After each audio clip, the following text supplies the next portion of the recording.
होता है तो ये परंपरा से चल के आया है। तो सतयुग में उनका रूप है वीर और भद्र। सतयुग में क्या? वीर और भद्र, वीरभद्र। वीरभद्र वो शंकर जी के जटों से प्रकट हुआ, सही, समझ गए। और त्रेता युग में उनका रूप है जय और विजय। और द्वापर में उनका रूप है द्वार और पाल। और इस कलयुग में उनका रूप है देव और दानव। और जो ये शिवलिंग है, ऊपर बड़ा शिवलिंग दिखा आपने यहाँ पे ऊपर चौक में, तो इतना बड़ा शिवलिंग है, दिखा रहा है। हाँ, वो शिवलिंग है मंडलेश्वर महादेव के नाम से। मंडलेश्वर महादेव, धर्मराज युधिष्ठिर महाराज ने उस शिवलिंग की स्थापना करी है। उस शिवलिंग का नाम है मंडलेश्वर महादेव। हमारे लाखा मंडल के अंतर्गत में 24 गांव आते हैं। गांव समझ रहे हैं आप लोग? मालूम गांव के ही रहने वाले। हाँ, 24 गांव आते हैं। 24 गांव के बीच में जिनकी मृत्यु होती थी, उनकी डेड बॉडी शिवलिंग के सामने रखी जाती थी। पुजारी अपने घर से गंगा यमुना जल लेके आते थे, मंत्र द्वारा उस पे जल का छेड़ा मारा और मरा हुआ आदमी जीवित होता, पुनर्जीवित। और ब्राह्मण देवता उसको अपने हाथों से दूध भात खिलाता था। जो लक्ष्य गृह बनाया दुर्योधन ने पांडवों को जलाने के लिए, वो ये जगह है जहाँ पे एक ग्रिल लगी हुई चारों तरफ। इसके अंदर ये लालिट है। इस सीट के नीचे आज भी लाख है। यहाँ पे महल था। महल पे दुर्योधन ने आग लगा दी और महल जल गया। पीछे से अंदर ग्राउंड शुरू में और नीचे सड़क पे आते समय आपको गुफा मिली है। हाँ, मिली है ना गुफा, वो है पांडवों गुफा। पांडवों को यहाँ से विदुर जी ने उस गुफा से बाहर निकाला। विदुर जी ने निकाला। विदुर जी ने नहीं निकाला था ना, सहदेव ने गदा मार के निकाला था। ऐसा विदुर जी ने सुरंग बनवाई उसको के द्वारा, और पांडवों को वहाँ से बाहर निकाला। उस गुफा पे पांडवों गुफा, उसमें लिखा हुआ है, उसमें लिखा हुआ है। और यहाँ पे लाल कलर का शिवलिंग है, लाल रंग का शिवलिंग, वो त्रेता युग का है, राम जी के टाइम का। हरे कलर का शिवलिंग है, वो द्वापर युग का है, कृष्ण जी के टाइम का। और जिस बेटी का और बेटे की शादी हो जाती है, फिर किसी के बच्चे नहीं होते हैं। यहाँ पे महाशिवरात्रि में एक रात में किसी माँ, बेटी, बहन, बहू ने तन मन धन से तपस्या कर ली तो 1 साल के भीतर उनका बच्चा होता है। ये प्रत्यक्ष प्रमाणित है। आज भी यहाँ पे दूर दराज से लोग बाग बर्मा में आते हैं। शिवरात्रि में आते हैं। शिवरात्रि में एक दिन का, एक रात का काम है। और जो उधर एक शिवलिंग आगे है, उसमें जल चढ़ाया आपने, उसके अंदर आपका प्रतिबिंब देखा, फोटो देखा ना, वो शिवलिंग है।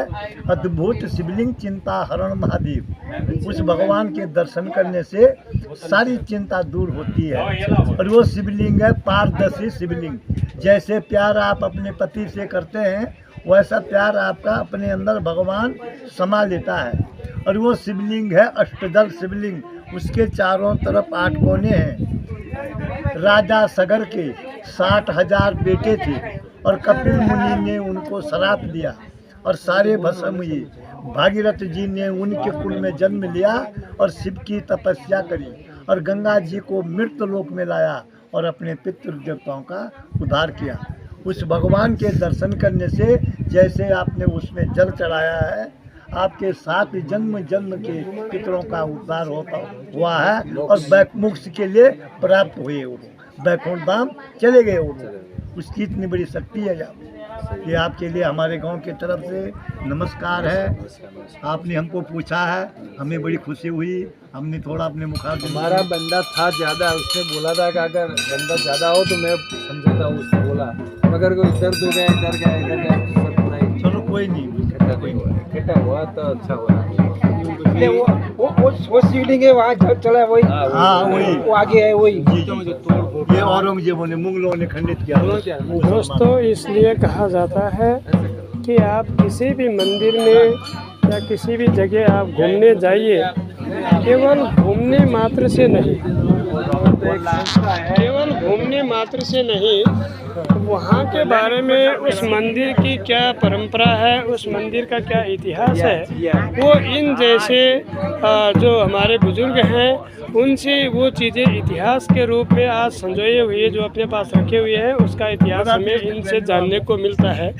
लेकिन यदि हम सिर्फ एक पिकनिक की तरह वहाँ पर जा कर के, वो एक पिकनिक प्लेस नहीं है। जितने भी लोग आते हैं इस यात्रा धाम पर, ये उत्तराखंड धाम वह धाम है जिस पर लोग दूर दूर से अपने पापों के प्रायश्चित करने के लिए और अपने द्वारा, अपने पूर्वजों के द्वारा आने वाली पीढ़ी के लिए, और जो पीढ़ी चली गई उनको स्वर्ग का मार्ग कैसे प्रशस्त हो, उसके लिए वो इस कामना हेतु यहाँ पर आते हैं कि हमारे पूर्वजों के द्वारा जो भी दान दया इत्यादि नहीं दिया गया हो या नहीं किया गया हो, या उनके द्वारा जो भी ऐसे कार्य हुए हों जिनसे वो आज भी जो है यहीं पर घूम रहे हैं, उनको आज भी स्वर्ग का मार्ग प्रशस्त नहीं हो पाया है, उनको देवलोक में पहुंचाने के लिए या उनको मुक्ति प्रदान करने के लिए वे लोग जो है चारों धामों के को होते हुए, और जो हमारे ऐसे धाम हैं जो सतयुग में, जो वाकई में जिनका सबसे पहला स्थान होना चाहिए था,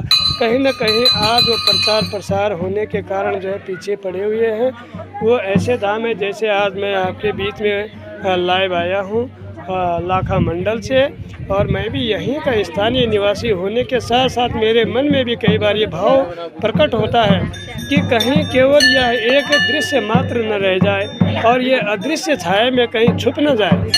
इसके इतिहास को जानना इन बुजुर्गों से, जिन्होंने यहाँ के बहुत करीब से इस स्थान को जिन्होंने जो है संजोया है, इस स्थान का प्यार अपने हृदय में लिए हुए इन्होंने अपने बचपन को यहाँ पर गुजारा है, और अपने बचपन के साथ साथ अपने इतिहास को भी अपने मन में जो संजो करके रखा हुआ है, उस इतिहास को जानने के लिए आप लोग जब भी कहीं भी किसी भी मंदिर में, एक लाखा मंडल धाम नहीं, आप अन्य किसी भी धाम पर जाइए जिसका बहुत पुराना इतिहास है, वहाँ पर किसी न किसी बुजुर्ग से आप बैठ कर के केवल यात्रा कर कर के वापस लौटना नहीं होता है। इसका मकसद, आपका मकसद होना चाहिए वहाँ की रियलिटी क्या है, वहाँ का जो पीछे का पूरा फीडबैक है वो आपको कौन दे सकता है, कौन आपको सत्यता के मार्ग पर आपको सही बात बता सकता है।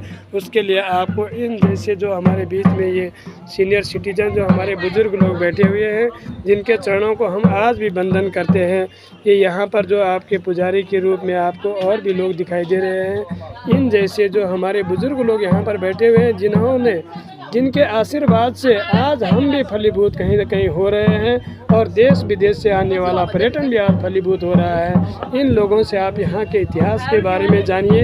केवल आकर के घंटी बजा कर के वापस जाने से कुछ नहीं होने वाला। आप बैठिए, कुछ समय दीजिए उनके पास। जब आपने 15-15 महीने का टूर बनाया है, तो 10-15 मिनट आप जो है इस मंदिर में भी दीजिए और यहाँ का भी ज्ञान अर्जन करिए। इसी साथ जय, धन्यवाद। एक बार फिर मिलूँगा आपको लाखा मंडल से। आज मैं यहीं पर अपना यात्रा वृत्तांत समाप्त करता हूँ। धन्यवाद।